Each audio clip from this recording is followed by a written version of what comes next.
میرے پیارے بھائیوں اور بہنوں، اللہ کے لیے کچھ بھی ناممکن نہیں ہے۔ ہم یقین رکھتے ہیں کہ اللہ ہر چیز بغیر کسی شے کے تخلیق کر سکتا ہے۔ جب اللہ نے انسان کو مٹی سے پیدا کیا تو اسے اس مٹی کی بھی ضرورت نہیں تھی۔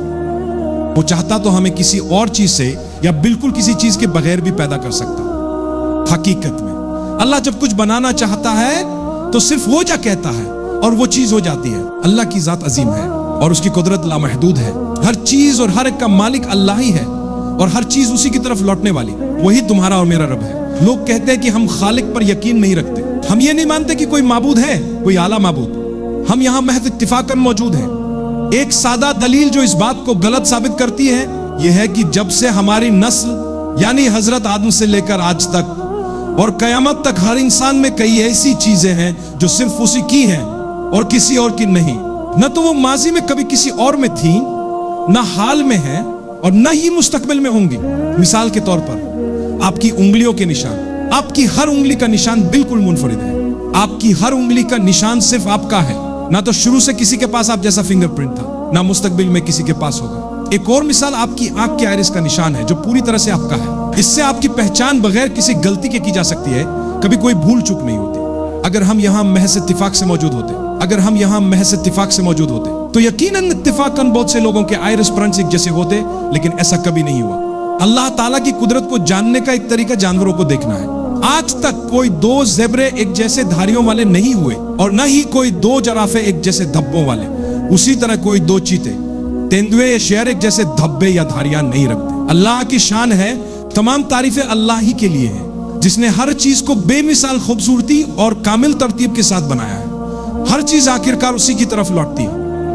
انسان خود کو کتنا ترقی یافتہ سمجھتا ہے، مگر حقیقت تو یہ ہے کہ یہ ترقی اللہ کی تخلیق کے مقابلے میں کچھ بھی نہیں ہے۔ میرے بھائیوں اور بہنوں، اللہ ہمیں اپنے قریب لانے کے لیے جو طریقے استعمال کرتا ہے ان میں سے ایک یہ ہے کہ وہ ہمیں ایسی آزمائشوں میں ڈالتا ہے جو ہمیں نیگیٹو محسوس ہوتی ہے۔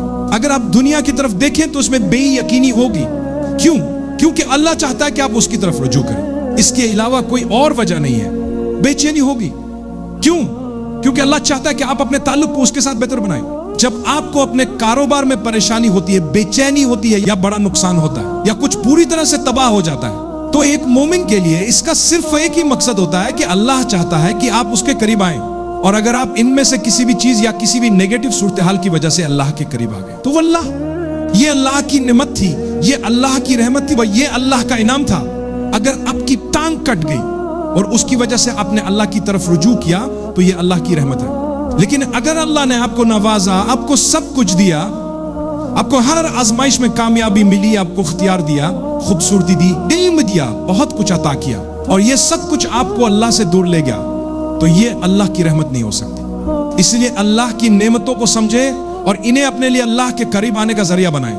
میرے بھائیوں اور بہنوں، جب اللہ آپ سے کچھ چاہتا ہے تو وہ آپ کی زندگی میں آزمائش ڈالتا ہے۔ جب وہ آزمائش ڈالتا ہے تو اس کے قریب آئیں، فکر نہ کریں۔ اب پہلے شخص نہیں ہے جو بیمار ہے، اب پہلے شخص نہیں ہے جو تکلیف میں ہے، اب پہلے شخص نہیں ہے جنہیں وہ نقصان ہوا ہے جو آپ کو ہوا۔ نہیں، آپ سے پہلے لاکھوں لوگ تھے اور آپ کے بعد بھی لاکھوں ہوں گے، لیکن آپ اللہ کے لیے خاص ہیں۔ وہ آپ سے محبت کرتا ہے، وہ چاہتا ہے کہ آپ اس کی طرف آئیں۔ ایک مومن جس کے دل میں تھوڑا سا بھی ایمان ہو، وہ فطری طور پر یہ سمجھ جائے گا کہ مجھے اللہ کی طرف رخ کرنا چاہیے، میں اللہ کے لیے اپنے ہاتھ اٹھاؤں، میں توبہ کروں، اپنی زندگی بدلوں، کچھ بہتر کرنے کی کوشش کروں۔ یہ سب اللہ کی پکار ہے جو مجھے ان مشکلوں کے ذریعے بلا رہا ہے، اور میں آپ سے وعدہ کرتا ہوں ایک کے بعد ایک دروازے کھلنا شروع ہو جاتے ہیں۔ بس دعا کو کبھی چھوڑے نہیں، اللہ کے لیے کچھ بھی ناممکن نہیں ہے۔ دیکھیے اللہ قرآن میں کیا فرماتے ہیں کہ وہی ہے جو مصیبت میں مبتلا شخص کی دعا کو قبول کرتا ہے۔ اللہ کے سوا کون ہے جو پریشانی میں گھرے ہوئے انسان کی فریاد کو سنتا ہے؟ میں نے ایسے لوگوں کو دیکھا ہے جنہیں ڈاکٹروں نے کچھ عرصے کی زندگی دی تھی، لیکن 6 سال بعد بھی وہ زندہ اور صحت مند ہے۔ یہ سب کیوں ہوا؟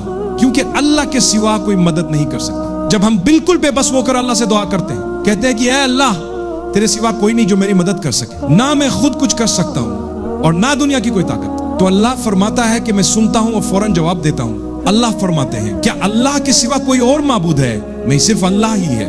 تو ہم اللہ کی طرف رجوع کریں، اللہ کے ساتھ اپنے تعلق کو مضبوط بنانے کے لیے محنت کریں۔ نماز بہت اہم ہے، اور میں نے ایک راز جانا ہے، اگر آپ چاہتے ہیں کہ آپ کی زندگی بہتر ہو جائے، تو 5 وقت کی نماز کو خوش دلی اور شوق سے پڑھیں. تھوڑا سا پہلے آئیں, اپنی نماز کو مکمل کریں اور پھر واپس جائیں. یہی نماز آپ کی مدد کرے گی کہ آپ حرام سے دور رہیں گے. یہ آپ کی نیکیوں میں اضافہ کرے گی اور آپ کے خاندان میں اور برکت میں اضافہ کرے گی.